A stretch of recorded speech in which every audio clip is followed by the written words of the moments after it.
Հակակոռուպցիոն կոմիտեն այսօր առավոտյան ձերբակալել է ներքին գործերի նախարարության ոստիկանության Վաղարշապատի բաժնի 9 ոստիկանի։ Ձերբակալված ոստիկանների մեջ կա բարձր կոչումով ոստիկան։ Այս մասին հայտնում են իրավապահ համակարգում Factor TV-ի աղբյուրները։ Թե կոնկրետ ովքեր են ձերբակալված այս պահին հայտնի չէ, ըստ քննչական կոմիտեում քննվող գործի ձերբակալված անձինք հանցագործության դեպք են թաքցրել։ Խոսքը ծեծկրտուքի մասին է։ Ավելի վաղ հակակոռուպցիոն կոմիտեից հաստատել են, որ ոստիկանության աշխատակիցները ձերբակալվել են հանցագործության դեպքը թաքցնելու և այդ կապակցությամբ պաշտոնեական կեղծիք կատարելու մեղադրանքներով։ Քաղաքացիական պայմանագրի ձայներով ԲԴԽ անդամներ դարձան Հայաստանի Հանրապետության արդարադատության նախկին փոխնախարար Արմենուհի Հարությունյանը, Անահիտ Աբրահամյանը և Աշոտ Հայրապետյանը։ Արմենուհի Հարությունյանը Սրբուհի Գայլյանի նախարար դառնալուց կարճ ժամանակ անց ազատվել է աշխատանքից։ Անահիտ Աբրահամյանը նույնպես աշխատել է արդարադատության նախարարությունում։ Աշոտ Հայրապետյանը նախկինում աշխատել է արդարադատության նախարարությունում իրավապահ կրթության և վերականգնողական ծրագրերի իրականացման կենտրոն ՊՕԱԿ-ի տնօրենի պաշտոնում։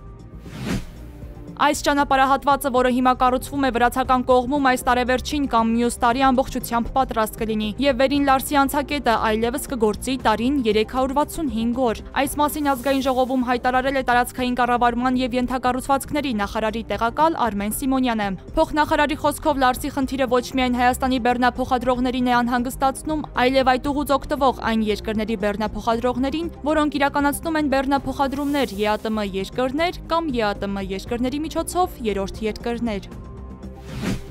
Նիկոլ Փաշինյանի Մոսկվա գնալու և չգնալու որոշումը ես չեմ կայացնում, ես կարող եմ ասել, որ պատերազմը և պատերազմի հաղթանակը հավասարապես նաև հայերին է պատկանում և Հայաստանին է պատկանում։ Այս մասին այսօր ազգային ժողովում լրագրողների հետ զրույցում նշել է ազգային ժողովի փոխխոսնակ Հակոբ Արշակյանը, անդրադառնալով հարցին, թե արդյոք ճիշտ է համարում, որ վարչապետ Նիկոլ Փաշինյանը մայիսի 9-ին լինի Մոսկվայում և մասնակցի զորահանդեսին։ Դեռ մարտին Կրեմլը հաղորդել էր, որ Հայաստանի վարչապետն ընդունել է Ռուսաստանի նախագահի հրավերը և մայիսի 9-ին մասնակցելու է Մոսկվայում կայանալիք շքերթին։ Վարչապետի աշխատակազմից պաշտոնապես չեն հաստատում Փաշինյանը Մոսկվայում մասնակցելու է արդյոք մայիսի 9-ի միջոցառումներին, թե ոչ։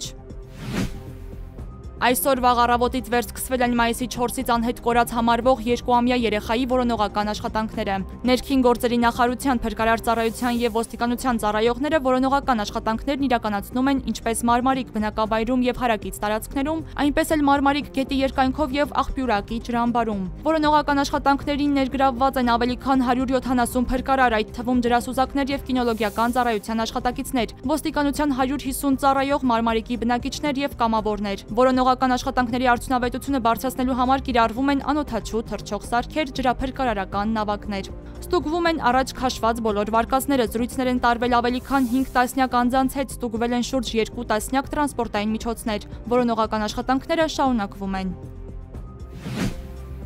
Ռուսական բանակը գիշերը շահեդ անօդաչու թռչող սարքերով հարվածել է Կիևին։ Տեղական իշխանությունները հայտնում են, որ անօդաչու թռչող սարքի բեկորներն ընկել են բնակելի շենքերի վրա, զոհվել է 2 մարդ։ Կիևի քաղաքապետ Վիտալի Կլիչկոյի խոսքով հարվածի հետևանքով վնասներ է գրանցվել Սվյատովշինսկի, Սոլոմենսկի և Դնեպրովսկի շրջաններում։ Կիևի ռազմական վարչակազմի տվյալներով խփված անօդաչու թռչող սարքերի բեկորներն ընկել են մայրաքաղաքի տարբեր շրջաններում գտնվող 3 բնակելի շենքերի վրա։ Ռուսական անօդաչու թռչող սարքի հարվածի հետևանքով 2 մարդ է զոհվել։ Նրանց մարմինները հայտնաբերվել են բնակելի շենքերի ավերված հատվածում։